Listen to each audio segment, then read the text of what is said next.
दोस्तों, स्वागत है आपका हमारे चैनल द यूनिक वर्ल्ड में। दोस्तों, आज हम आपको तेनाली रामा की 6 बिल्कुल नई मजेदार कहानी सुनाएंगे। वीडियो पूरा अवश्य देखें। दोस्तों, एक बार महाराज कृष्णदेव राय तेनाली राम के साथ घोड़े पर सवार होकर शिकार के लिए विजयनगर के निकटवर्ती जंगल में गए। दोनों ने इच्छा भर शिकार किया और वापसी के लिए घोड़ा घुमा लिया। लेकिन थोड़ी ही देर के बाद उन्हें समझ में आ गया कि वे राह भटक गए हैं। दोनों भटकते भटकते थककर चूर हो चुके थे। घोड़े पसीने से लथपथ थे। सूर्य दक्षिण पश्चिम के कोण तक पहुंचने ही वाला था। महाराज यह सब देखकर हताश हो रहे थे। उन्होंने तेनाली राम से कहा, अब क्या होगा तेनाली राम? आखिर हम लोग कब तक जंगल में भटकते रहेंगे? हमारे घोड़े भी थक चुके हैं, उन्हें भी विश्राम चाहिए। जिस तरह प्यास के मारे हमारा गला सूख रहा है, उसी तरह इन घोड़ों को भी प्यास लगी होगी। देखते नहीं किस तरह हौफ रहे हैं घोड़े। महाराज, धैर्य के अलावा और कोई उपाय नहीं है। अच्छा है कि हम एक ही दिशा में आगे बढ़ते रहें, तेनाली राम ने कहा। दोनों के घोड़े दौड़ते रहे। थोड़ी देर के बाद तेनाली राम ने महाराज से खुश होते हुए कहा, महाराज, सामने देखिए, पेड़ पर बगुलों का झुंड बैठा हुआ है। तो इसमें खुश होने की क्या बात है? तुम तो ऐसे खुश हो रहे हो तेनाली राम मानो विजयनगर वापसी की राह मिल गई हो। महाराज ने तेनाली राम से कहा। जी हाँ महाराज, बगुलों के दिखने से यह संभावना भी दिखने लगी है कि शीघ्र ही हमें नगर वापसी की राह बताने वाला कोई न कोई मिल जाएगा। खाने के लिए कुछ मिले न मिले, पीने के लिए पानी अवश्य मिल जाएगा, तेनाली राम ने कहा। यह तुम किस आधार पर कह रहे हो? महाराज ने पूछा। महाराज, बगुलों के आधार पर, तेनाली राम ने उत्तर दिया। क्या मतलब? महाराज ने पूछा। मतलब यह महाराज की बगुलों के झुंड का यहाँ होना यह संकेत दे रहा है कि आसपास ही कोई नदी बह रही है, तेनाली राम ने कहा। महाराज खुश होते हुए बोले, अरे, मेरे ध्यान में तो यह बात ही नहीं आई थी। तुम ठीक कह रहे हो तेनाली राम, ऐसा हो सकता है। थोड़ी दूर घोड़ा और दौड़ा, तब तेनाली राम ने भूमि पर बड़े पत्तों वाली लताएं बिछी हुई देखीं। इन लताओं के कुछ पत्तों पर जानवरों के खुरों और पंजों के कीचड़ सने निशान थे। इनमें से कुछ निशान कच्चे थे तो कुछ सूखे यानी गीली मिट्टी वाले निशान और सूखी मिट्टी वाले निशान। तेनाली राम ने महाराज को उन निशानों को दिखाते हुए कहा, महाराज, घोड़े को उस ओर ले चलें जिधर से पंजों और खुरों के निशान आते दिखाई पड़ रहे हैं। ऐसा कहते हुए तेनाली राम ने स्वयं अपना घोड़ा मोड़ लिया। महाराज समझ नहीं पाए कि तेनाली राम किन निशानों की बात कर रहा है। वे थक चुके थे और पसीने से लथपथ हो चुके थे। उन्हें बोलने की इच्छा नहीं हुई, इसलिए उन्होंने चुपचाप घोड़े को तेनाली राम के घोड़े के पीछे लगा दिया। थोड़ी ही दूरी पर उन्हें एक नदी दिखाई पड़ी। दोनों ने नदी की धारा में हाथ मुंह धोए, फिर जी भर के पानी पिया। जब उनकी प्यास बुझ गई तब वे अपने घोड़ों को ले आए। दोनों घोड़ों ने भी पानी पिया। महाराज ने तेनाली राम से कहा, तेनाली राम, मैं कामना करता है कि दूसरी संभावना भी सच साबित हो जाए। जी हाँ महाराज, नदी है तो आसपास कोई बस्ती भी होगी। पहले थोड़ा विश्राम कर लें, फिर देखते हैं कि आगे क्या है। इतना कहकर तेनाली राम ने दोनों घोड़ों को ऐसे स्थान पर ले जाकर बांध दिया जहां हरी घास दूर तक भूमि पर आच्छादित थी। उसने घोड़ों को वहीं छोड़ दिया और स्वयं महाराज के पास आ गया। उसने महाराज से कहा, महाराज, आइए नदी के किनारे बालू पर हम लोग थोड़ी देर लेट लें। थोड़े विश्राम के बाद सोचेंगे कि अब क्या करना है और किधर जाना है। महाराज थके हुए तो थे ही, उन्होंने बालू पर लेटते हुए कहा, लेकिन तेनालीराम, थोड़ी ही देर में शाम हो जाएगी। ऊपर से यह नदी का किनारा है। कभी भी कोई जंगली जानवर इधर पानी पीने के लिए आ सकता है। महाराज के पास ही तेनालीराम लेट गया और कहा, महाराज, जंगली जंतुओं से भय की आवश्यकता नहीं। इस समय यदि कोई भी जीव इधर आया तो विश्वास कीजिए कि वह शिकार करके अपना पेट भर चुका होगा। वैसे भी मनुष्य से सभी भी जानवर स्वयं भयभीत रहते हैं, इसलिए भयरहित होकर हम लोग थोड़ी देर विश्राम करें। अभी उन लोगों को विश्राम के लिए लेटे कुछ समय ही बीता था कि एक प्रौढ़ महिला हाथ में घड़ा लिए नदी से पानी लेने के लिए आई। उसने घड़े को पानी में डुबोया तो उसमें जाते पानी की गड़गड़ ध्वनि से महाराज और तेनालीराम दोनों का ध्यान उस ओर गया।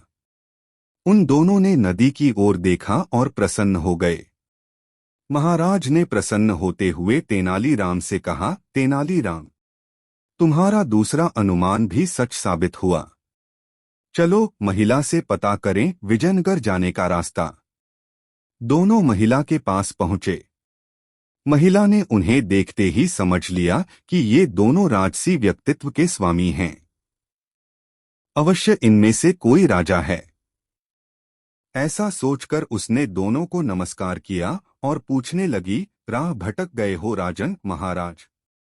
उस महिला की शालीनता से बहुत प्रभावित हुए और महिला से कहा, हाँ माता, हम दोनों राह भूल गए हैं। जंगल में भटकते भटकते थक गए हैं और भूखे हैं। महिला ने उनसे कहा, कोई बात नहीं, अब तुम दोनों मेरे साथ मेरी झोंपड़ी में चलो। झोंपड़ी में जो कुछ है उससे अपनी भूख मिटाओ। घोड़ों को ले चलकर झोंपड़ी के पास बांध देना। घोड़ों के चारे की व्यवस्था भी मैं कर दूंगी। सुबह जहां कहीं भी जाना है चले जाना। पल दो पल में अब सूरज डूब जाएगा, रात हो जाएगी और जंगल में रात को अनजान राह पर भटकना खतरे से खाली नहीं। कहते हैं कि भी जंतुओं की शक्ति रात्रि में कई गुना बढ़ जाती है। महाराज और तेनालीराम के समक्ष उस महिला का प्रस्ताव स्वीकार कर लेने के अलावा कोई चारा नहीं था, इसलिए वे दोनों उस महिला के साथ उसकी झोंपड़ी में चले गए। महिला की झोंपड़ी जंगल में बसे एक छोटे गांव में थी। 5-6 परिवारों वाले इस गांव में 15-20 लोग ही रहते थे। वनपत्रों और शिकार पर उनका जीवन आधारित था।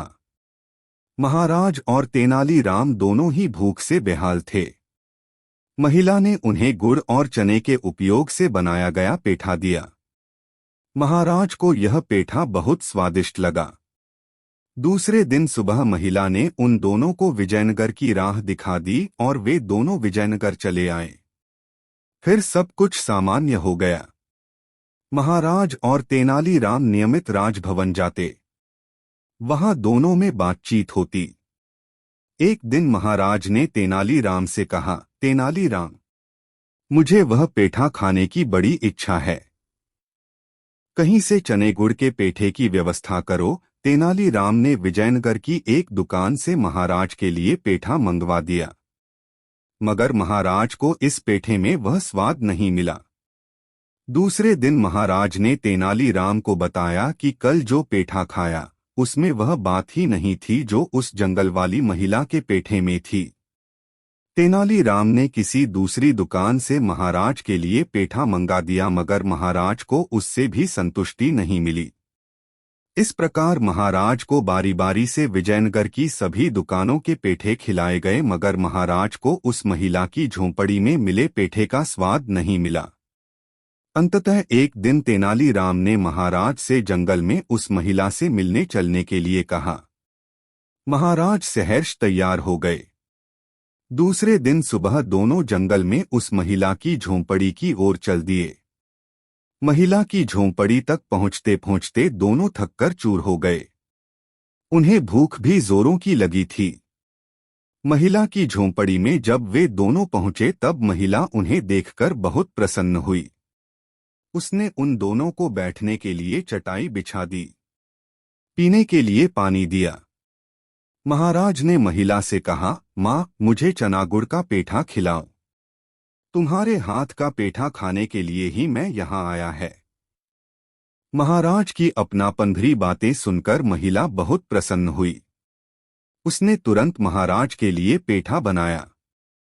इस बीच तेनालीराम ने महिला को बता दिया था कि चनागुड़ का यह पेठा महाराज को कितना पसंद है और कैसे विजयनगर की हर दुकान का पेठा खाने के बाद भी महाराज को उसके हाथ से बने पेठे का स्वाद नहीं मिला और वे पेठा खाने जंगल में आ गए। पेठा बनाकर महिला ने महाराज और तेनालीराम के लिए परोस दिया। महाराज ने पेठा खाने पर पाया द्विभी स्वाद, वही मिठास। वे पेठे के स्वाद में खोसे गए। जी भर के पेठा खाया और महिला के पेठे की खूब प्रशंसा की। महिला ने पेठे के स्वाद का रहस्य खोलते हुए कहा, राजन, जब तुम पहली बार पेठा खाए थे उस दिन भी तुम्हें खूब जोरों की भूख लगी थी। जंगल में भटकने के कारण श्रमजनित थकन से तुम क्लांत से थे। शरीर से खूब पसीना बह चुका था। इस प्रकार तुम्हारे शरीर के रग-रग को नई ऊर्जा के लिए आहार की आवश्यकता थी और आज भी तुम्हारी स्थिति उस दिन जैसी ही है। सच है कि यह पेठा भी वैसा ही पेठा है जैसा विजयनगर की दुकानों में मिलता है। दरअसल बात यह है कि जब भी श्रम करने के बाद भूख लगती है तब भोजन करने पर उसका स्वाद अद्वितीय लगता है। दरअसल बात यह है कि महिला की बात से महाराज और तेनालीराम बहुत संतुष्ट हुए। महाराज ने महिला को ढेर सारा धन उपहार में दिया और वहां से विजयनगर वापस आ गए। दोस्तों, वीडियो को एक लाइक जरूर कर दे। दो ईमानदारी बहुत ज्यादा मजेदार कहानी।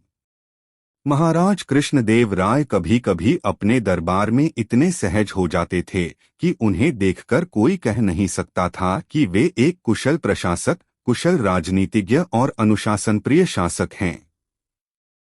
जिस दिन महाराज में सहजता दिखती उस दिन आम सभासद भी मस्ती में आ जाते। सभा भवन में हंसी, ठिठोली, बहस, बतरस सब कुछ होता। तेनालीराम एकमात्र ऐसा सभासद था जो यह समझता था कि महाराज का अचानक सहज हो जाना और सभासदों को इस तरह ढील देना भी उनकी शासन नीति का हिस्सा है। इससे महाराज अपने सभासदों की मूल प्रवृत्तियों को समझने का प्रयास करते हैं। सभासदों में खुलापन आते ही थोड़ी बहुत उच्छृंखलता भी आ जाती थी जिसे उस दिन महाराज क्षम्य मानते थे, लेकिन उच्छृंखल होने वाले सभासदों के प्रति उनका व्यवहार बाद में बदल जाता था। वे ऐसे सभासदों से कड़ाई से पेश आते और आदेशात्मक होकर छोटी पंक्तियों में बातें करते। एक दिन तेनालीराम थोड़ी देर से सभा भवन में पहुंचा। उस समय एक सभासद कोई मनोरंजक घटना सुना रहा था। उसकी बातें समाप्त होने पर सभी सभासद हंस पड़े। महाराज भी खूब हंसे। चूंकि तेनालीराम ने पहले कही गई बातें नहीं सुनी थीं, इसलिए वह नहीं हंसा। अपने आसन पर गंभीर बना बैठा रहा। महाराज ने उसे देखा और महसूस किया कि सबके हंसने मने तेनालीराम साथ नहीं दे रहा है। महाराज को यह बात बुरी लगी, मगर उन्होंने उस समय तेनालीराम से कुछ नहीं कहा। न जाने कैसे सभासदों के बीच दान पुण्य, धर्म कर्म और ईमानदारी पर बहस होने लगी। एक सभासद ने कहा, महाराज, मेरे विचार से धनवान लोग गरीबों की तुलना में अधिक ईमानदार होते हैं। वे स्वयं साधन संपन्न होते हैं। आवश्यकता की प्रत्येक वस्तु उन्हें उपलब्ध होती है, इसलिए छोटी छोटी चीजों के लिए उनका ईमान नहीं डोलता। वे दान पुण्य करते हैं, इसलिए उनमें धार्मिक भावना भी विद्यमान रहती है, जबकि गरीबों का ईमान जल्दी ही डोल जाता है। तेनालीराम, जो अब तक चुप था, इस सभासद की बातें सुनने के बाद अपने आसन से उठा और बोला, महाराज, मैं माननीय सभासद के इस कथन से सहमत नहीं हैं। मेरा विश्वास है कि गरीब आदमी अधिक धर्मभीरू होता है। वह भगवान से डरता है, इसलिए वह गलत काम करने से बचता है। ईश्वर का भय गरीबों को इतना अधिक होता है कि उसका ईमान इसी भय के कारण डोलता नहीं। धनवान में ईश्वर का भय इस तरह का नहीं होता। उसके दान पुण्य में भी लौकिक प्रतिष्ठा की चाह छुपी रहती है कि लोग उसे ऐश्वर्यशाली और परोपकारी के रूप में स्वीकार करें। तेनालीराम की गंभीर वाणी थोड़ी देर तक सभा भवन में अनुगंज उत्पन्न करती रही। तेनालीराम के चुप होते ही महाराज ने कहा, तेनालीराम, तुम एक मूल बात भूल रहे हो। ईमानदारी एक मानवीय गुण है जो किसी में भी हो सकता है। इसमें धनवान और निर्धन की कोई बात ही नहीं है। तेनालीराम ने कहा, आप ठीक कह रहे हैं महाराज। बस मैं यह कह रहा था कि गरीबों के संघर्ष की ऊष्मा ईमानदारी की ऊष्मा के समरूप होती है। इसी ऊष्मा के कारण गरीबों में उचित अनुचित का ध्यान रखने की प्रवृत्ति विकसित हो जाती है। तो तुम फिर वही कह रहे हो कि गरीबों में ईमानदारी होती है और धनवान वैभव संपन्न लोगों में अपेक्षाकृत इसका अभाव रहता है? महाराज ने पूछा। जी हाँ श्रीमान, यही कहना चाहता हूँ मैं, तेनालीराम ने निर्भीक होकर कहा। महाराज स्वयं वैभव संपन्न थे, इसलिए तेनालीराम की बातें उन्होंने व्यक्तिगत स्तर पर ले ली और तेनालीराम से कहा, तुम्हें प्रमाणित करना पड़ेगा तेनालीराम। मुझे स्वीकार है महाराज, तेनालीराम ने संक्षिप्त सा उत्तर दिया। सभा में जो सहजता थी, इस गंभीर चर्चा के कारण समाप्त हो गई। महाराज ने उसी समय सभा विसर्जित कर दी और तेनालीराम को रोककर शेष सभासदों को जाने दिया। लौट रहे सभासदों में इसी बात की चर्चा हो रही थी कि आज महाराज तेनालीराम से नाराज हो गए, कि महाराज से तेनालीराम को मुंह नहीं लगाना चाहिए, कि अब आया है ऊंट पहाड़ के नीचे, अर्थात जितने मन नौ ह उतनी बातें। सभासदों के जाने के बाद महाराज ने तेनालीराम से पूछा, तेनालीराम, तुम कितने दिनों में सिद्ध कर सकोगे कि धनवानों की अपेक्षा गरीब आदमी अधिक ईमानदार होता है? महाराज, मुझे 100 स्वर्ण मुद्राओं की 2 थैलियां और 2 सुरक्षा प्रहरी प्रदान करें।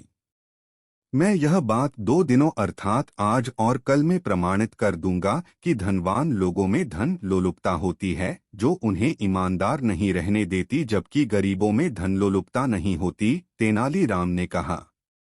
महाराज तेनालीराम के इस उत्तर से भीतर ही भीतर तिलमिला गए, मगर उन्होंने कुछ कहा नहीं।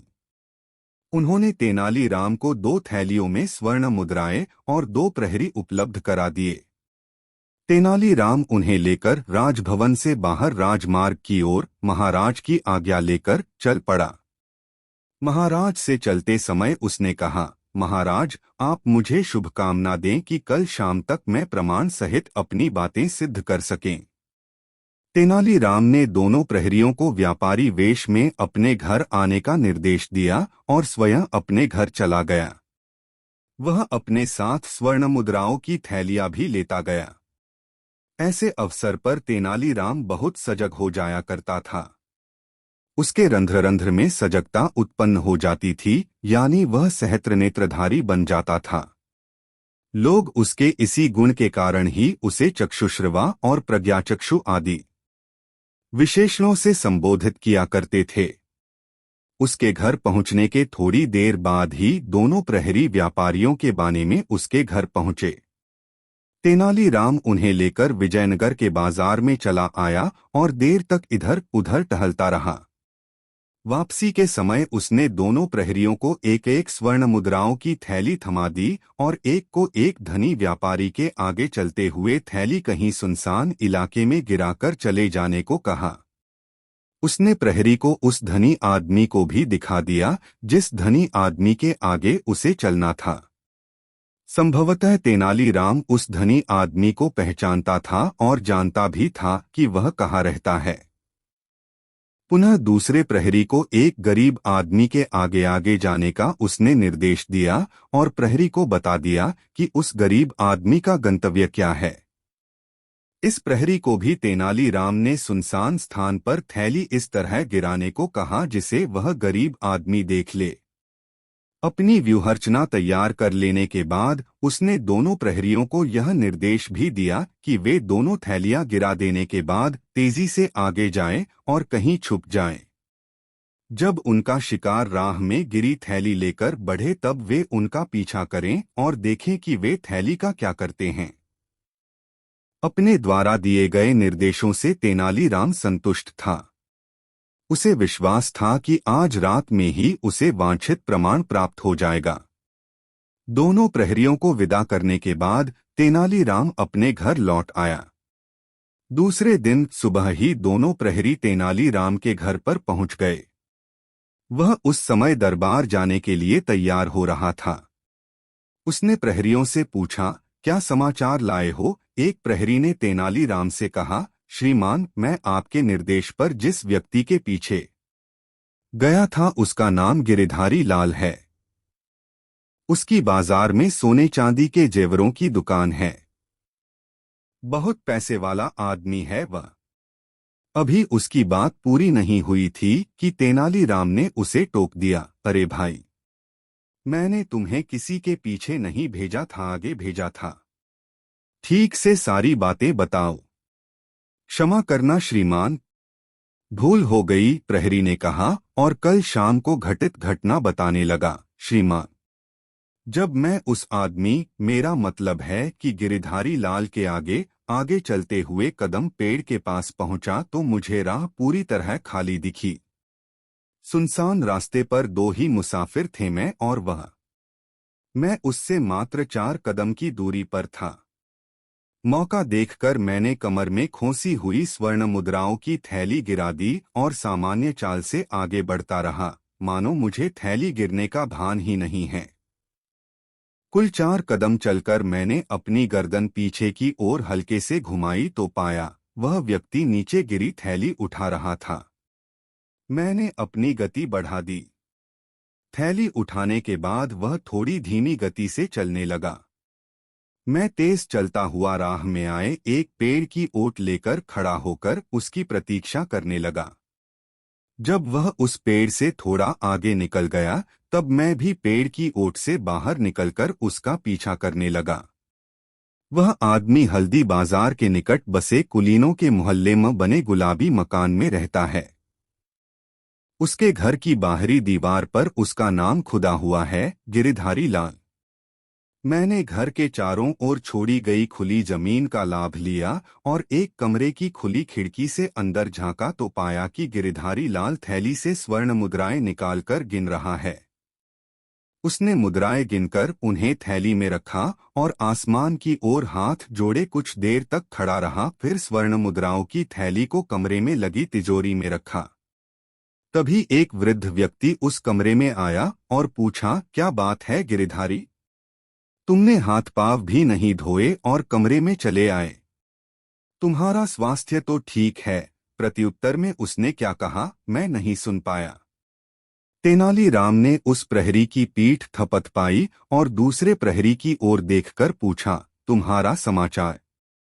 उस प्रहरी ने कहा, श्रीमान, मैं जिस व्यक्ति के पीछे गया था वह बहुत गरीब और ईमानदार आदमी है। हल्दी बाजार के पश्चिम में बसे मछुआरों की बस्ती में रहता है। जब मैं उसके आगे चलते हुए एक स्थान पर थैली गिराकर आगे बढ़ा तब उसने आवाज लगाई, रे भाई साहब, आपकी थैली। मैंने उसकी आवाज अनसुनी कर दी और तेजी से आगे बढ़ने लगा और वह हाथ में थैली लिए लगभग दौड़ता हुआ भाई साहब पुकारता रहा। अभी वह 2-4 कदम ही दौड़ पाया था कि उसके पांव में किसी चीज से ठोकर लगी और वह गिर पड़ा। उसके हाथ से थैली छिटक गई और उसमें से स्वर्ण मुद्राएं निकलकर सड़क पर बिखर गईं। तब तक मैं सड़क के पास के एक गड्ढे में जाकर छुप गया। थोड़ी देर बाद वह आदमी हाथ में थैली लिए इधर उधर देखता हुआ तेज कदमों से जाता दिखा।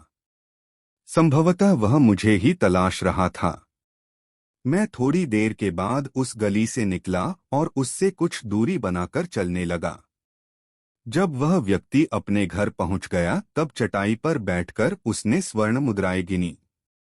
उसने एक कपड़े के टुकड़े में थैली बांधकर अपने हाथ में ले ली और उसने कहीं जाने के लिए निकल गया। मैंने समझा कि जरूर वह स्वर्ण मुद्राओं को छुपाने के लिए जा रहा होगा, लेकिन वह अपने घर से सीधे राज्य कोषागार पहुंचा और 100 स्वर्ण मुद्राओं की वह थैली वहां जमा कराकर पर्चा कटवाया। उसके बाद वह अपने घर चला आया। राज्य कोषागार में उसने पर्चे पर अपना नाम रामानुजम लिखवाया है। तेनालीराम ने उस प्रहरी की भी पीठ थपथपाई और उन्हें सीधे राजभवन पहुंचने का निर्देश देकर भोजन के लिए अपने घर के भीतर चला गया। महाराज, आपको अब अधिक प्रतीक्षा नहीं करनी पड़ेगी। आप कृपा कर राज्य कोषागार से यह पता कराएं कि राजमार्ग में पड़ी 100 स्वर्ण मुद्राओं की 2 थैलियां क्या किसी को मिली हैं? और राज्य कोषागार में यदि इस तरह की थैलियां जमा कराई गई हैं, तो जमा कराने वाला कौन था? अरे महाराज चैंक पड़े। क्या बात हो गई तेनालीराम? तुम शेष सभासदों के आने की प्रतीक्षा भी नहीं करना चाहते? उन्होंने तेनालीराम से कहा। महाराज, तेनालीराम ने विनम्रता से कहा, जिन 2 प्रहरियों की सेवाएं मैंने ली थीं, वे दोनों रात भर जगे रहे हैं। मैं उनकी सेवाएं वापस करने के उद्देश्य से ही सभा शुरू होने के समय से पहले पहुंच गया है।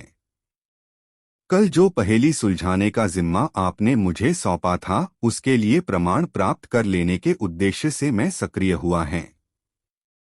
कृपया वांछित सूचनाएं मंगाने में मेरा सहयोग करें। यदि आप निर्देश देंगे तो सूचना अतिशीघ्र प्राप्त हो जाएगी और सभासदों के आने पर इन दोनों प्रहरियों को मुक्ति मिल सकेगी। ये दोनों प्रहरी मेरे शोध के प्रमाण भी हैं और प्रत्यक्षदर्शी भी। महाराज कृष्णदेव राय समझ चुके थे कि तेनालीराम ने गरीबी और ईमानदारी का संबंध स्थापित करने का कोई सूत्र अवश्य पा लिया है। उन्होंने राज्य कोषागार से सूचना मंगाई। सूचना पत्र में लिखा गया था कि रामानुजम नाम के एक व्यक्ति ने 100 स्वर्ण मुद्राओं का की एक थैली राज्य कोषागार में कल मध्य रात्रि से पूर्व जमा कराई है। यह थैली उसे राजमार्ग से हल्दी बाजार जाने वाली राह पर मिली थी। रामानुजम हल्दी बाजार के पास मछेरों की बस्ती में रहता है और मधुमक्खियों के छत्ते से मधु निकालने का कार्य करता है। महाराज ने सूचना पत्र का अवलोकन कर उसे तेनालीराम को सौंप दिया। जब सभा भवन में सभी सभासद पहुंच गए तब तेनालीराम ने कहना आरंभ किया, महाराज, आपके निर्देश पर कल मैंने एक प्रयोग किया और प्रयोग का परिणाम मुझे आज मिल गया। यह सूचना पत्र जो राज्य कोषागार से मंगाया गया है, वह एक गरीब व्यक्ति के ईमानदार होने का प्रमाण पत्र है। यह सूचना पत्र बताता है कि गरीब आदमी धनलोलुप नहीं होता है। फिर तेनालीराम ने सविस्तार अपनी योजना के क्रियान्वयन की कथा सभा भवन में सुनाई। प्रमाण के रूप में दोनों प्रहरियों को प्रस्तुत किया। दोनों प्रहरियों ने सभासदों को संपूर्ण घटना की जानकारी दी। महाराज ने सिपाहियों को भेजकर सेठ गिरिधारी लाल को पकड़वाकर मंगवाया। पहले तो सेठ इस घटना को ही गलत बताता रहा, लेकिन जब तेनालीराम ने उससे कहा कि 100 स्वर्ण मुद्राओं से भरी थैली तुमने अपने कमरे की दीवार में लगी तिजोरी में रखी है, तब वह सेठ टूट गया और अपना अपराध स्वीकार कर लिया।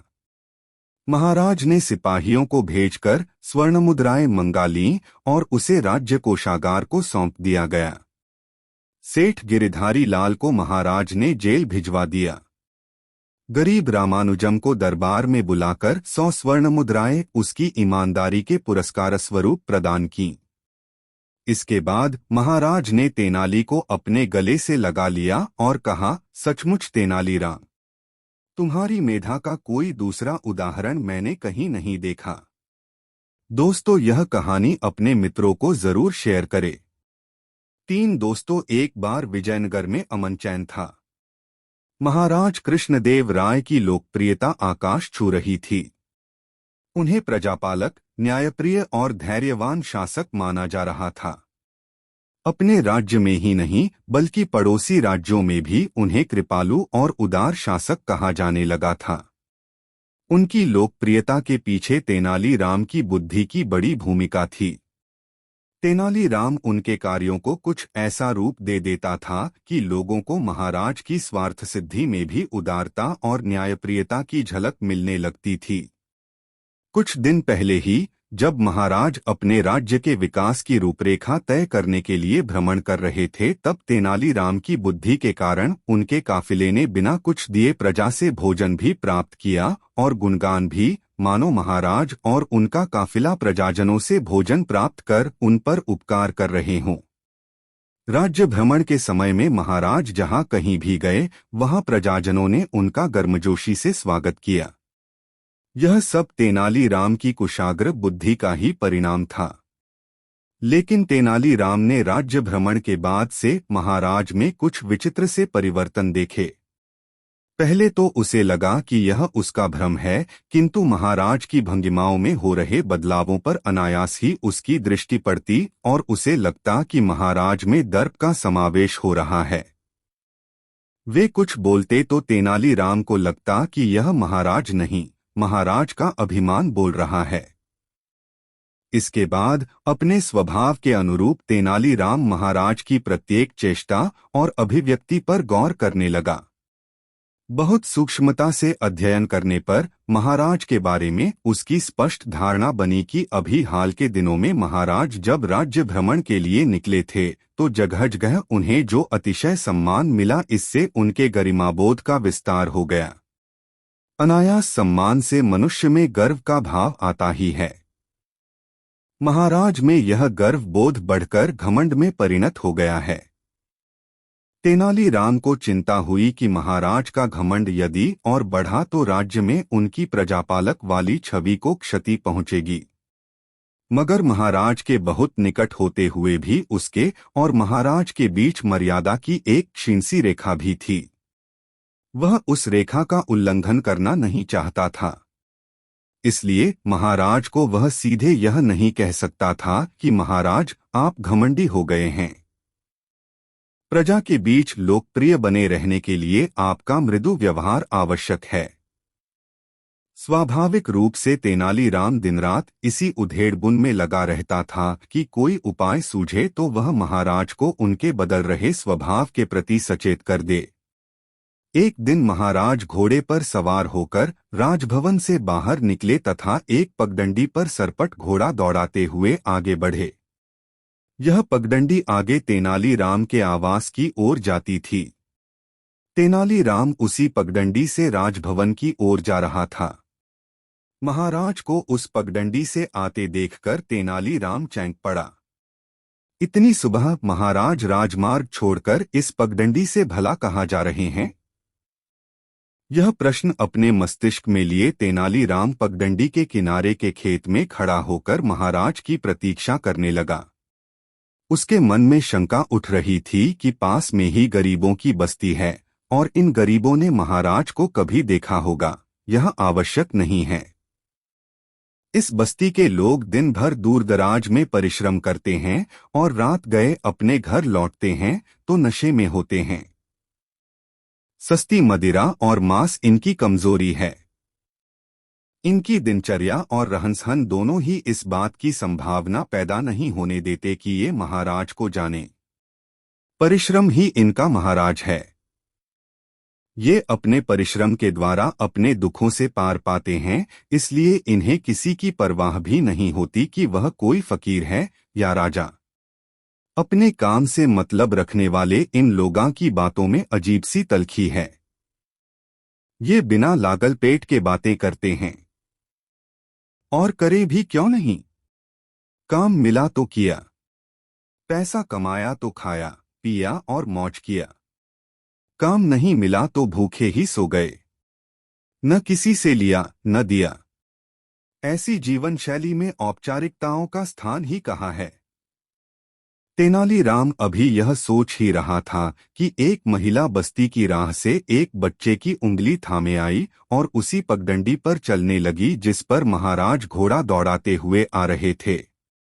महिला के निकट आने पर उन्होंने कर्कश स्वर में कहा, अरे हट! रास्ता छोड़ उनके मुंह से यह पंक्ति खत्म भी नहीं हो पाई थी कि महाराज का घोड़ा महिला और बच्चे के इतने निकट से गुजरा कि घोड़े के पार्श्व भाग से महिला को धक्का लगा और वह झटके से बच्चे समेत गिर पड़ी। महाराज ने पीछे घूमकर देखा और घोड़ा धीमा कर बोले, तू बहरी है क्या? मैं चीखकर तुम्हें राह से हटने के लिए कह रहा था। तू बहरी ही नहीं, अंधी भी है। तुम्हें दिखा नहीं कि मैं आ रहा है? बीच राह पर चलने में तुझे मजा आ रहा था। महाराज के तेवर देखकर तेनालीराम अपने स्थान से दौड़ा हुआ आया और उसने महिला को उठाया। महिला और उसके बच्चे दोनों को चोट लगी थी। महिला की नाक से खून टपक रहा था और बच्चे का घटना छिल गया था। उनकी स्थिति देखने के बाद भी महाराज न तो घोड़े से उतरे और न ही उस महिला को डांटना बंद किया। तेनालीराम को देखकर थोड़े संयत जरूर हुए और सामान्य स्वर में तेनालीराम से कहा, तेनालीराम, यह महिला असभ्य है, इसे राह में चलना भी नहीं आता। बीच सड़क पर बच्चे का हाथ पकड़कर टहलती हुई जा रही थी। तेनालीराम कुछ कहता इससे पहले महिला ने महाराज को टोका, अरे काहे झूठ बोलता है? तू तो घोड़े को उस डाकू की तरह भगाता आ रहा था, जैसे उसके पीछे सिपाहियों का दल पड़ा हुआ हो। महाराज के लिए यह टिप्पणी असह्य थी। अपने पूरे जीवन में उन्होंने ऐसा संवाद नहीं सुना था। वे आग बूला हो उठे और चीखे, तू अंधी और बहरी दोनों है। तुझे घोड़े की टाप नहीं सुनाई दी? तुझे नहीं दिखा कि मैं आ रहा है? अरे तू क्या भगवान है? तुझसे तेज फूटती है कि उसकी चैन से मैं जानती कि भगवान आ रहे हैं, या कि मेरी पीठ में आंख है कि मैं देखती कि एक अंधा घोड़े पर सवार भागा आ रहा है और मैं राह छोड़ देती। तेनालीराम ने बीच में हस्तक्षेप किया, जाने दे मां।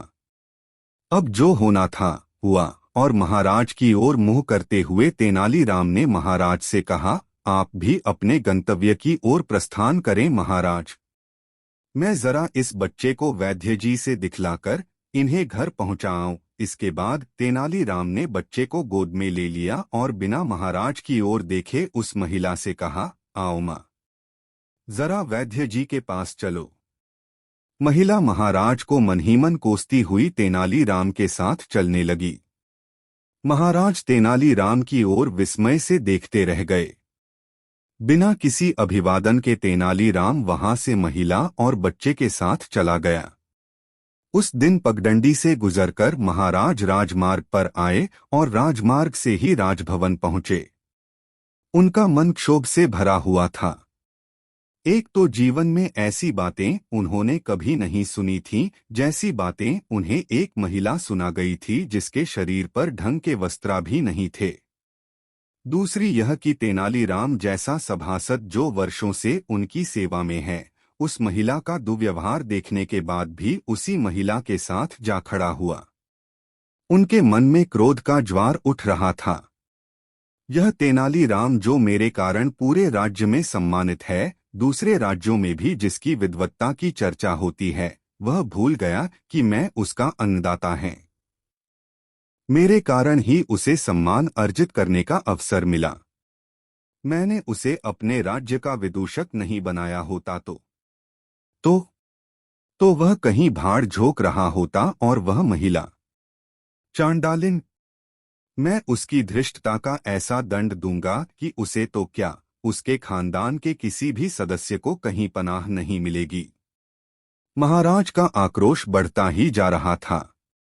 सच भी है कि जब सत्ता मत चढ़ता है तब मनुष्य उचित अनुचित का ध्यान नहीं रख पाता। उसका स्वत्व महत्वपूर्ण हो जाता है और सर्वोपरि हो जाती है उसकी इच्छा। मानवमन की गति तेनालीराम अच्छी तरह समझता था, इसलिए महाराज कृष्णदेव राय में आए परिवर्तनों को भी वह जान समझ रहा था। उसे बस इतनी चिंता सता रही थी कि महाराज की भूलों का एहसास वह उन्हें कैसे कराए। आज जब वह उस महिला को सहारा देने के लिए उद्यत हुआ, उस समय भी उसकी इच्छा महाराज को अपनी भूलों के प्रति सचेत करना था, मगर ऐसा नहीं हुआ। महाराज तेजी से घोड़ा दौड़ाते हुए वहां से चले गए। तेनालीराम ने समझ लिया कि महाराज वहां से आवेश में गए हैं और उसे मालूम था कि महाराज का आवेश जल्दी जाता नहीं है।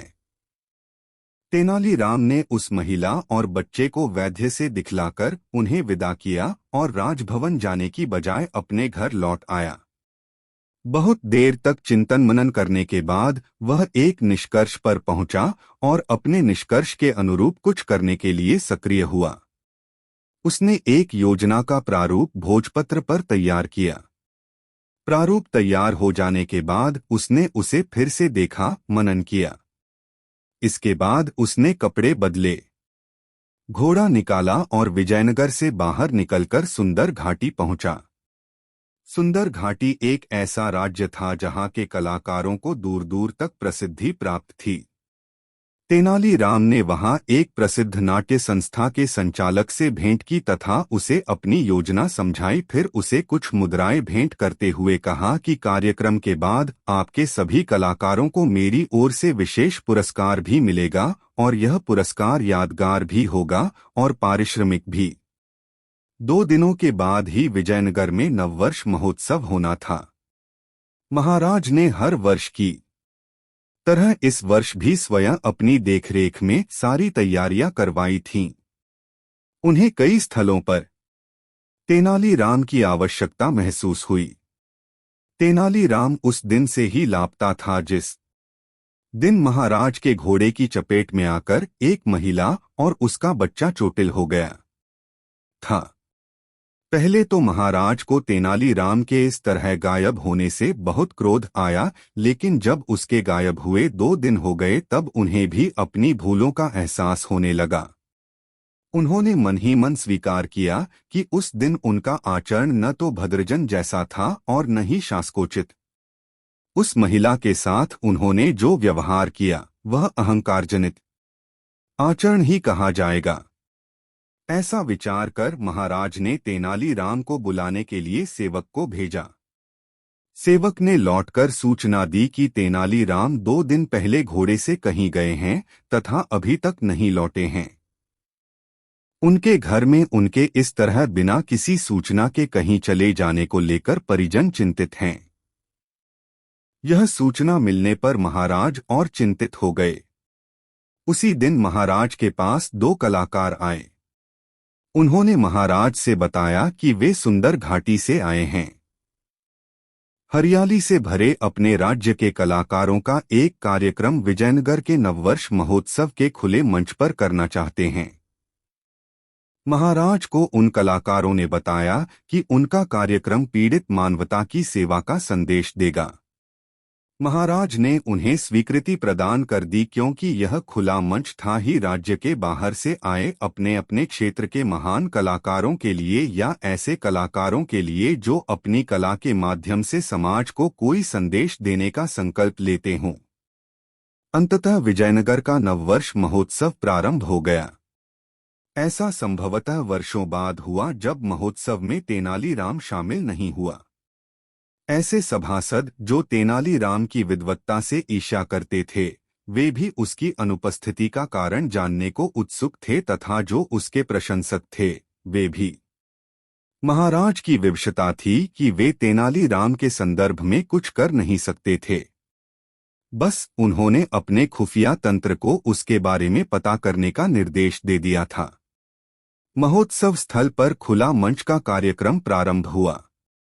जब सुंदर घाटी के कलाकारों का कार्यक्रम आरंभ हुआ तब उसके संचालक ने एक पंक्ति की घोषणा की, किसी को पतित या कमजोर समझकर उसकी उपेक्षा मत करो क्योंकि ये वैसे लोग हैं जो अभी उठे नहीं हैं।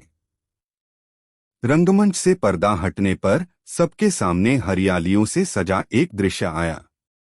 सुंदर घाटी का यह सौंदर्य इसकी हरियाली और सुंदर फूल पत्तियों के कारण है। दृश्य के साथ यह पार्श्व ध्वनि सुनाई पड़ी।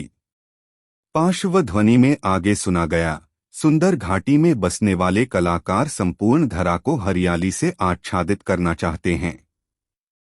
उनकी चाहत की पवित्रता का परिणाम ही है कि वहां लौह दंड के सहारे तपस्या करने वाले ऋषि को अपनी तपस्या की पूर्णता का भान तब होता है जब उसके तप के प्रभाव से उसके लौह दंड पर भी फूल पत्ते उग आते हैं। सुंदर घाटी के कलाकारों का हृदय इतना कोमल और निष्पाप है कि उसके प्रभाव से वहां पवित्रता का ढोंग निष्प्रभावी हो जाता है। पार्श्व ध्वनि के साथ ही मंच पर एक ऋषि को लौह दंड के सहारे तपस्या करते दिखाया गया और ध्वनि प्रभाव से यह दर्शाया गया कि बहुत वर्ष गुजर गए और ऋषि के लौह दंड में पुष्प खिल गए, हरी भरी पत्तियां आ गई। तभी वहां एक राजा हाथ में लौह दंड लिए आया और संकल्प लिया, जिस तरह ये महर्षि कठोर तप करके अपना जीवन सार्थक कर रहे हैं, उसी तरह मैं भी कठोर तप करके अपना जीवन सार्थक करूंगा। और वह राजा उसी महर्षि के पास लौह दंड गाड़कर तपस्या करने लगा। इसके बाद मंच पर तूफान और घनघोर वर्षा का दृश्य पैदा हुआ। राजा और ऋषि इस प्राकृतिक आपदा से बेखबर तपस्या में लीन रहे। उसके बाद मंच पर अचानक एक दीनहीन व्यक्ति का पता हुआ आया। वह वर्षा से भीगा हुआ, कमजोर और बीमार था। वह ऋषि के पास जाकर गिड़गिड़ाया कि वे उसे कहीं सिर छुपाने की जगह बता दें। ऋषि अपनी तपस्या में लीन रहा और जब वह व्यक्ति ऋषि को झकझोरकर उससे सिर छुपाने की जगह बताने के लिए गिड़गिड़ाया तो महर्षि ने उसे धक्का देकर परे ठेल दिया और फिर अपनी तपस्या में लीन हो गया। फिर वह व्यक्ति तपस्या में लीन राजा के पास गया और राजा के पास जाकर गिड़गिड़ाया। राजा ने अपनी आंखें खोल दीं और उस व्यक्ति की दीनहीन दशा देखकर तपस्या से उठ खड़ा हुआ। राजा ने उस व्यक्ति को गोद में उठाया और बारिश में भीगते हुए उसे पास की एक कुटिया में ले गया। वहां उसने कुछ औषधीय पौधों के पत्ते तोड़े और उसका अर्क निकालकर उस व्यक्ति को पिलाया, जिससे वह व्यक्ति स्वस्थ हो गया। इसके बाद राजा अपने तप स्थल पर आया और पद्मासन की मुद्रा में आ गया। दर्शकों ने यह देखकर तालियां बजाई कि राजा के लौह दंड में हरे पत्ते और गुलाबी फूल खिलने लगे तथा ऋषि के लौह दंड के फूल पत्ते मुरझा गए। फिर पाध ध्वनि गंजी, राजा प्रजापालक होता है। जो राजा अपनी गरीब प्रजा की सहायता को तत्पर रहता है, उसे उसका पुण्य तपस्या के फल के समान ही मिलता है। संदेशों से भरी इस छोटी सी नाटिका को महाराज कृष्णदेव राय ने भी देखा तथा उसमें निहित संदेश से प्रभावित हुए। उन्होंने उस मंच के अन्य कार्यक्रमों को भी देखा, लेकिन सुंदर घाटी के कलाकारों के दल के द्वारा प्रस्तुत कार्यक्रम को भूल नहीं पाए। निर्णायक मंडल ने जब सुंदर घाटी के कार्यक्रम में निहित संदेश को श्रेष्ठ माना और सुंदर घाटी के दल को विजेता घोषित किया, तब महाराज ने भी तालियां बजाईं। पुरस्कार वितरण के दौरान महाराज ने जो संक्षिप्त वक्तव्य दिया, उसमें उन्होंने तेनाली राम को याद करते हुए कहा, सुंदर घाटी के कलाकारों की तरह ही तेनाली राम पीड़ित मानवता की सेवा करने की आवश्यकता समझते रहे। फिर महाराज ने कहा, तेनाली राम हमारे दरबार के विदूषक ही नहीं, मेरे अनन्य मित्र हैं।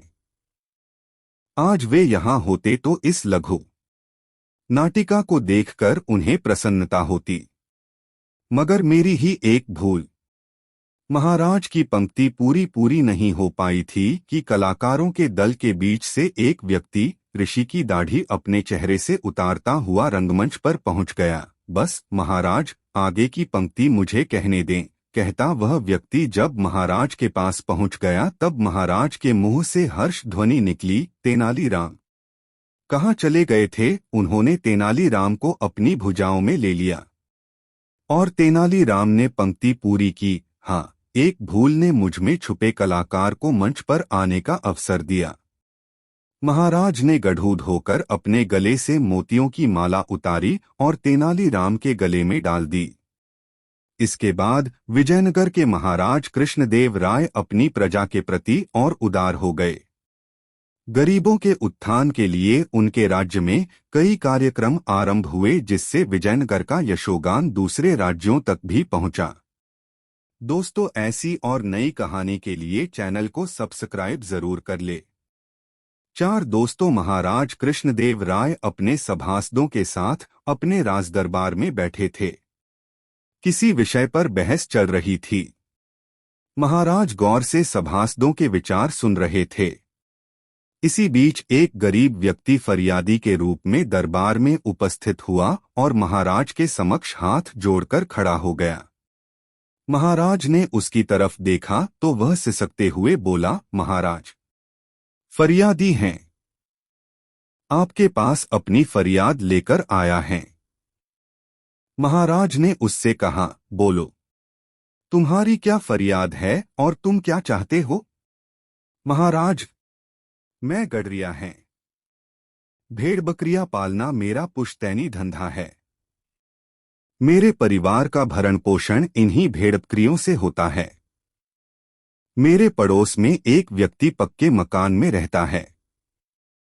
वह साधन संपन्न होते हुए भी मुझसे ईर्ष्या रखता है।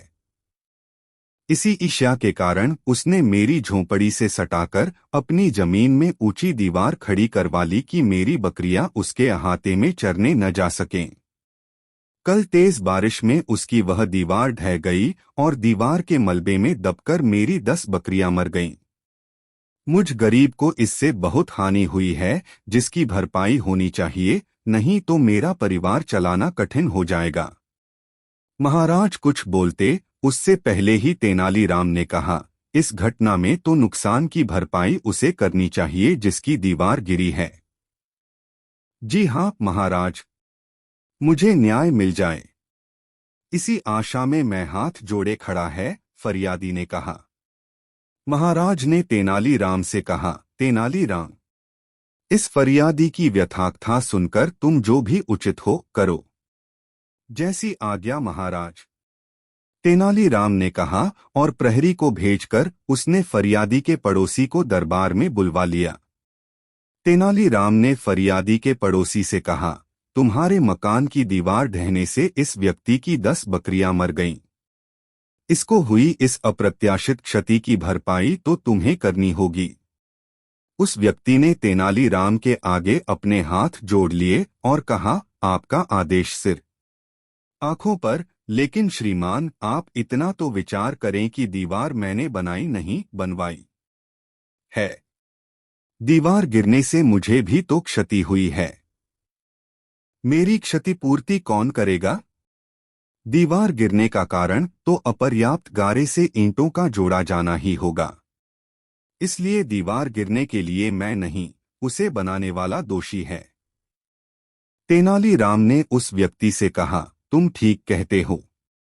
दीवार गिरने से तुम्हें भी क्षति हुई है और इसके लिए भी वह कारीगर जिम्मेदार है जिसने दीवार बनाई है। तेनालीराम ने आदेश दिया कि दरबार में कारीगर को बुलाया जाए। थोड़ी ही देर में 2 सिपाही कारीगर को भी दरबार में पकड़कर ले आए। तेनालीराम ने उस कारीगर को दीवार गिरने की घटना बताई और कहा, दीवार गिरने से हुई क्षति की भरपाई उसे ही करनी होगी। तब कारीगर ने कहा, दीवार गिरने की घटना के लिए वह जिम्मेदार नहीं है।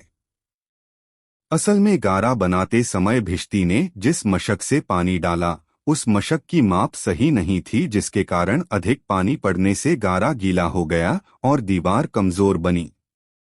दरबार में फिर भिश्ती को भी बुलाया गया। भिश्ती पर जब दीवार गिरने का दोष मढ़ा गया तब भिश्ती रो पड़ा।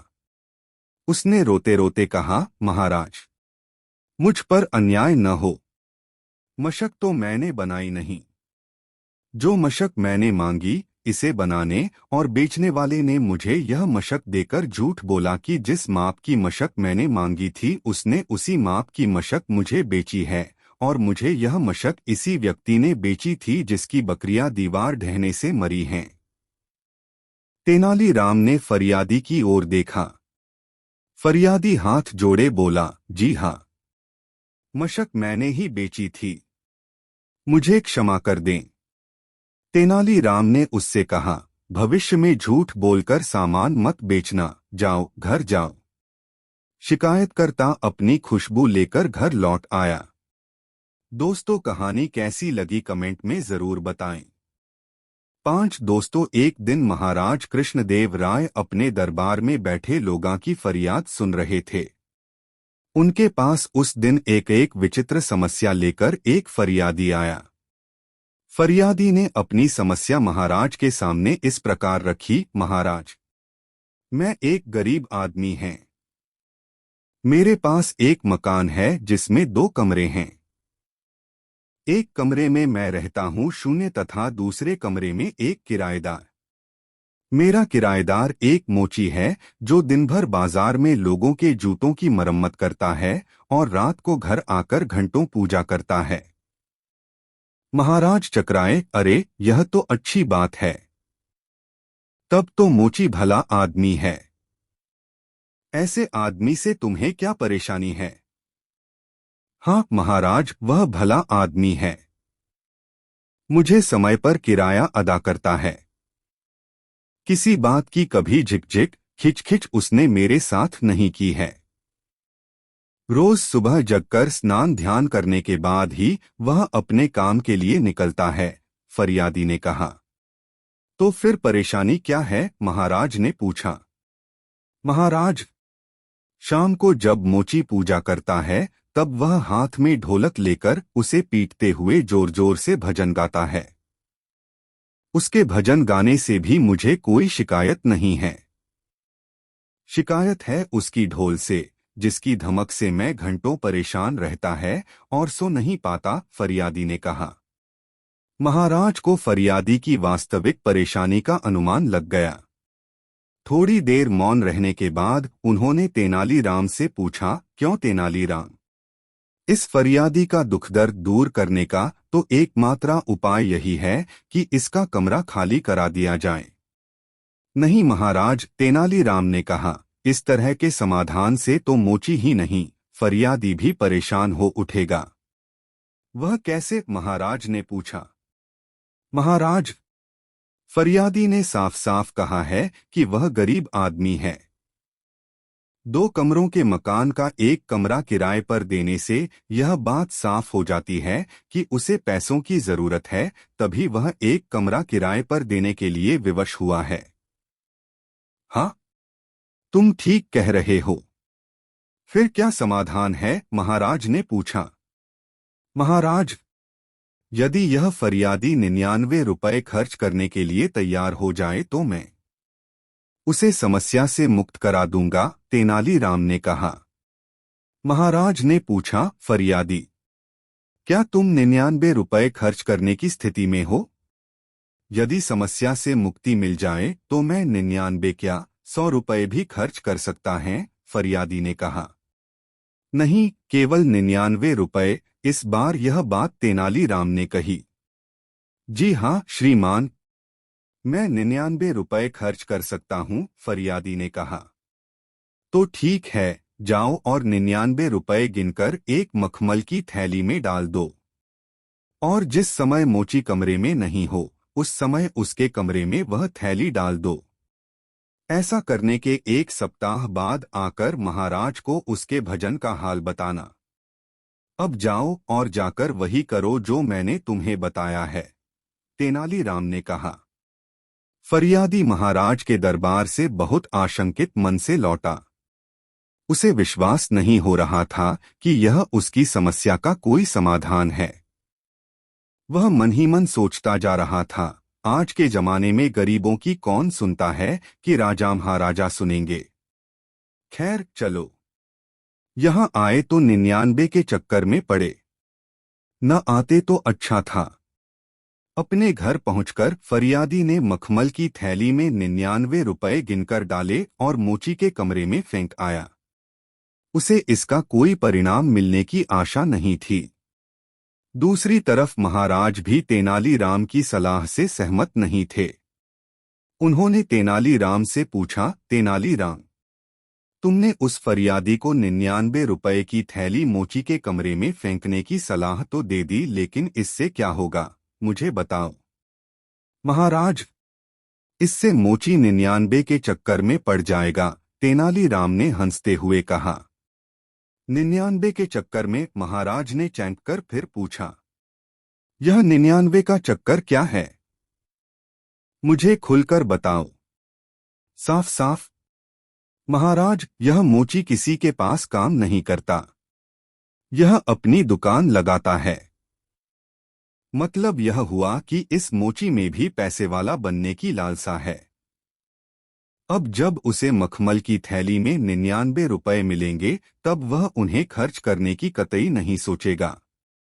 वह सबसे पहले उस थैली में अपने 1 रुपए मिलाकर उन्हें 100 रुपए में बदलेगा। इसके बाद वह इन 100 रुपयों को 200 रुपयों में, 200 रुपयों को 500 रुपयों में, 500 रुपयों को 1000 रुपयों में बदलने के लिए लालायत हो उठेगा। महाराज, अब मोची को 99 के चक्कर से मुक्ति नहीं मिलने वाली, तेनालीराम ने विश्वासपूर्वक कहा। मगर तुम्हारी बात मान भी ले तो फरियादी की समस्या का हल कहाँ हुआ? तुमने तो मोची को 99 के चक्कर में डालने का इंतजाम भर किया है। महाराज की संशयुक्त वाणी फूटी। बस 7 दिन तक धैर्य रखें महाराज, तेनालीराम ने महाराज से अनुनयपूर्वक कहा। महाराज मौन हो गए, लेकिन उनके मन में तेनालीराम की इस विचित्र सलाह का परिणाम जानने की उत्सुकता बनी रही। ठीक 7वें दिन वह फरियादी दरबार में उपस्थित हुआ। उसके चेहरे पर प्रसन्नता के भाव थे। जैसे ही उसे अवसर मिला, वह महाराज के सामने आया और मुस्कुराते हुए अपने दोनों हाथ जोड़ लिए। महाराज ने फरियादी से पूछा, क्या हाल है फरियादी?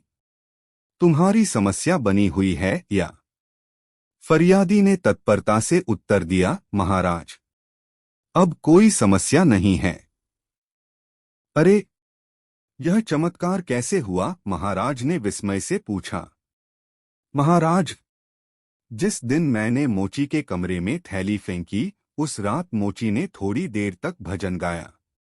उसके दूसरे दिन भी थोड़ी देर तक भजन गाया।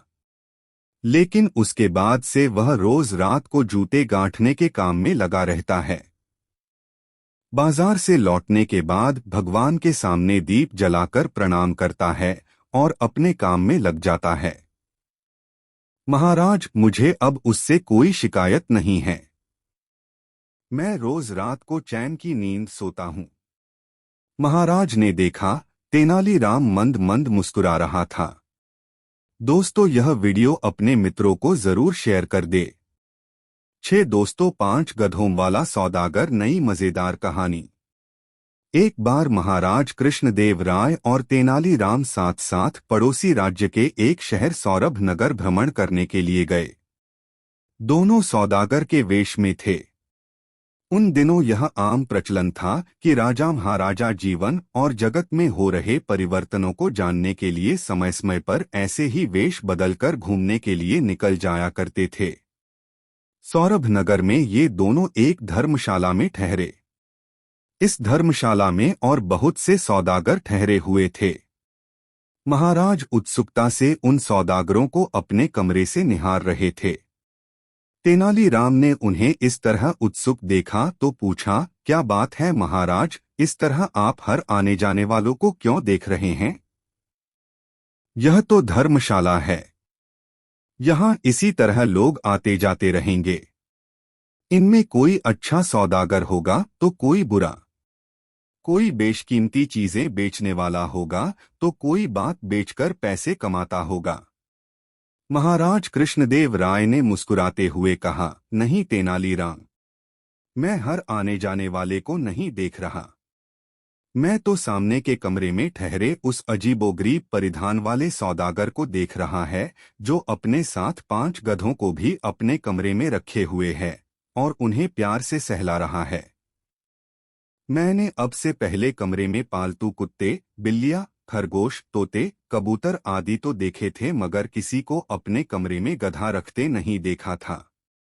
इस कारण ही मुझे उत्सुकता हो रही है कि अपने साथ कमरे में गधों को रखने वाला यह सौदागर कौन है तथा किस चीज के सौदे के लिए यहाँ ठहरा है।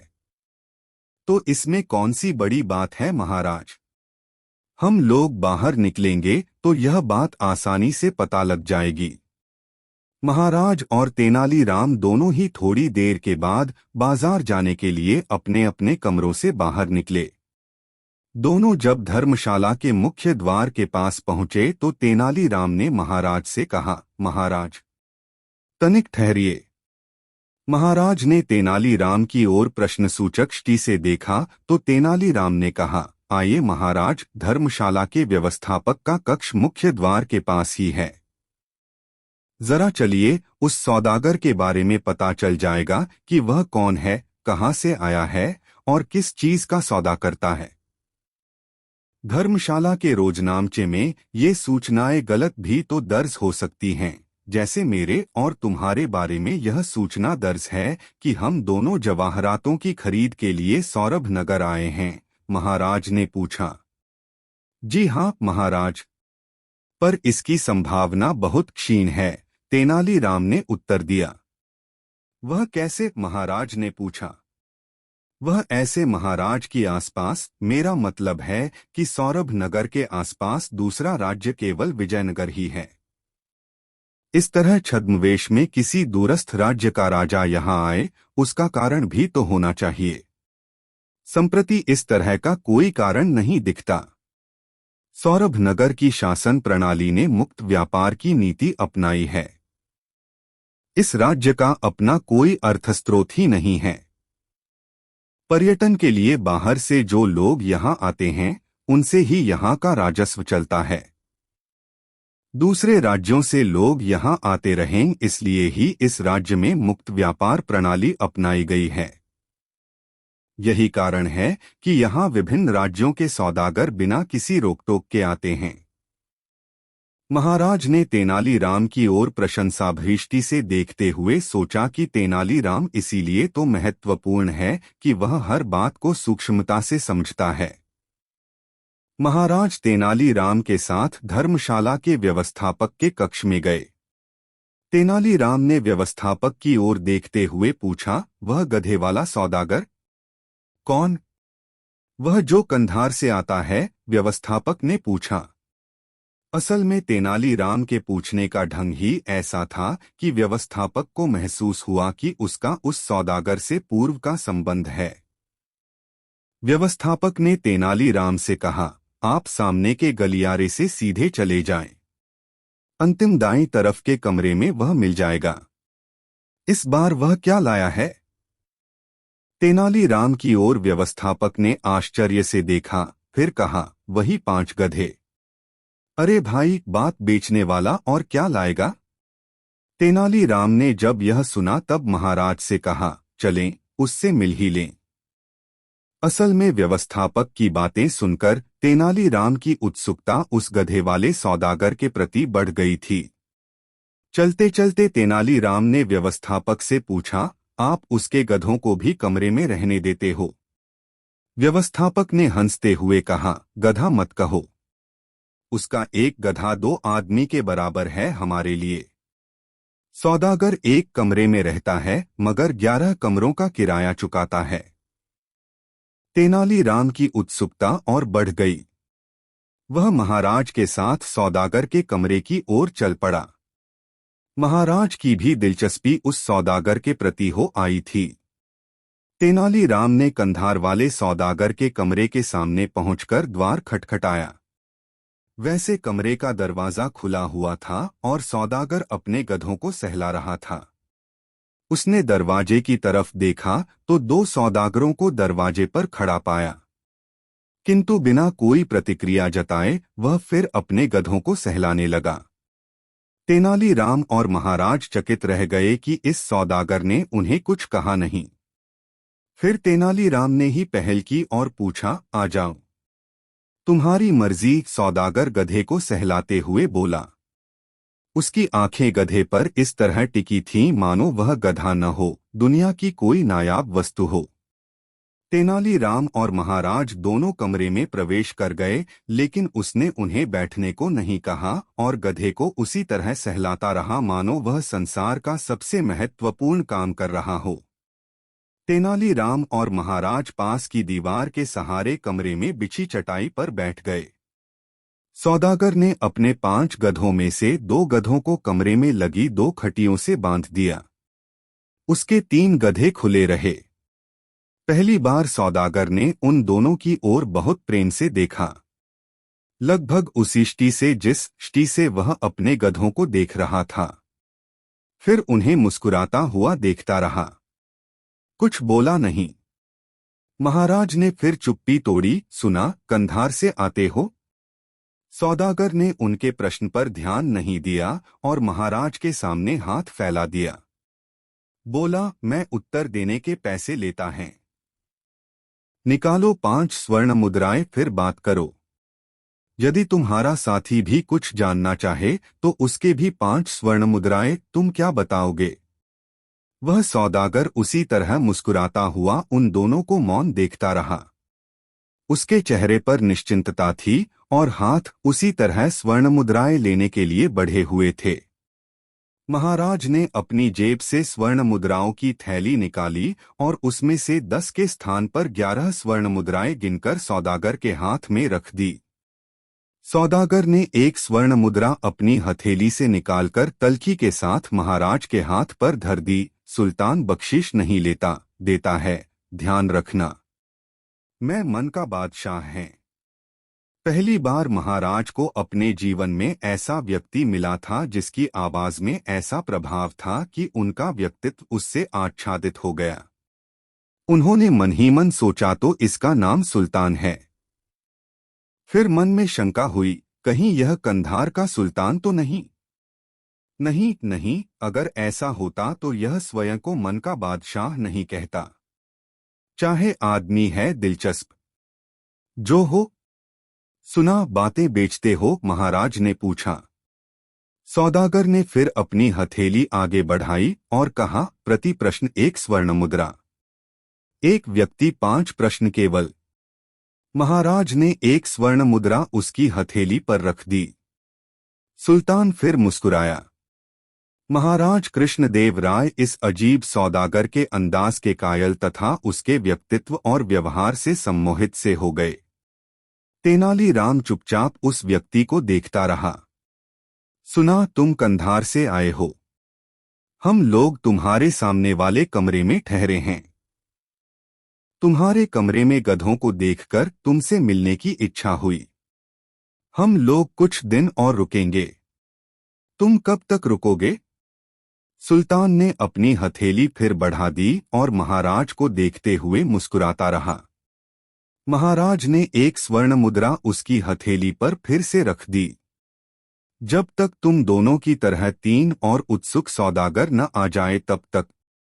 महाराज ने उसकी हथेली पर 1 स्वर्ण मुद्रा रखते हुए पूछा, तुमने अपने साथ इन गधों को क्यों रखा है? सुल्तान मुस्कुराया, यही मेरे अन्नदाता हैं। महाराज ने पूछा, कैसे? और 1 स्वर्ण मुद्रा सुल्तान की हथेली पर रख दी। जो आता है वह इन गधों के बारे में ही बातें करता है, सुल्तान ने मुस्कुराते हुए कहा। महाराज ने 1 स्वर्ण मुद्रा और उसकी हथेली पर रखी और पूछा, इन गधों में ऐसी क्या विशेषता है? आज का इंसान जिन सूक्ष्म तरंगों को व्यवहार में लाता है वह सब कुछ। जैसे पूछते हुए महाराज ने 1 स्वर्ण मुद्रा बढ़ाई, मगर सुल्तान ने अपना हाथ वापस खींच लिया और महाराज के सामने 5 स्वर्ण मुद्राएं गिनकर अपनी जेब में रख लीं। महाराज समझ गए, अब सौदागर सुल्तान बातें नहीं करेगा। तब उन्होंने तेनालीराम की ओर देखा। तेनालीराम ने सौदागर की हथेली पर पहली स्वर्ण मुद्रा रखते हुए कहा, पहले गधे पर क्या लदा है? राजा महाराजा के उपयोग में आने वाला अत्याचार, सुल्तान ने उत्तर दिया। दूसरे गधे पर? तेनालीराम ने सुल्तान की हथेली पर 1 स्वर्ण मुद्रा और रखी। पंडितों और विद्वानों के काम आने वाला अहंकार, सुल्तान ने उत्तर में कहा। तीसरी स्वर्ण मुद्रा हथेली पर रखते हुए तेनालीराम ने पूछा, और तीसरे गधे पर? सुल्तान ने उत्तर दिया, धनवानों के काम आने वाला ईर्ष्या भाव। चौथी मुद्रा सुल्तान की ओर बढ़ाते हुए तेनालीराम ने पूछा, चौथे पर? अधिकांश के उपयोग में आने वाली बेईमानी। तेनालीराम मुस्कुराया और 1 स्वर्ण मुद्रा पुनः सुल्तान की हथेली पर रखते हुए कहा, और 5वें गधे पर? औरतों के काम आने वाला छल, कपट और प्रपंच। तेनालीराम और महाराज उठकर उस सौदागर के कमरे से बाहर निकल आए। दोनों एक दूसरे की तरफ देखकर मुस्कुराए। महाराज ने कहा, मूर्ख बन गए। तेनालीराम ने कहा, अरे नहीं महाराज, वास्तव में यह सौदागर बातों का धनी है और खड़ी बातें करता है। उसने अपने व्यवहार से समझा दिया था कि वह अपने ग्राहकों को गधा समझता है। उसने 2 गधों को खूंटे से बांधकर बता दिया कि हम दोनों उसके सम्मोहन में बंध चुके हैं। गधों को अन्नदाता बताकर उसने बात और साफ कर दी। उसने यह भी ठीक कहा कि जो भी आता है गधों से जुड़े प्रश्न ही करता है। युग की प्रवृत्तियों को उसने सूक्ष्म तरंग बताया। उसकी बातें साफ थीं और सच्ची थीं।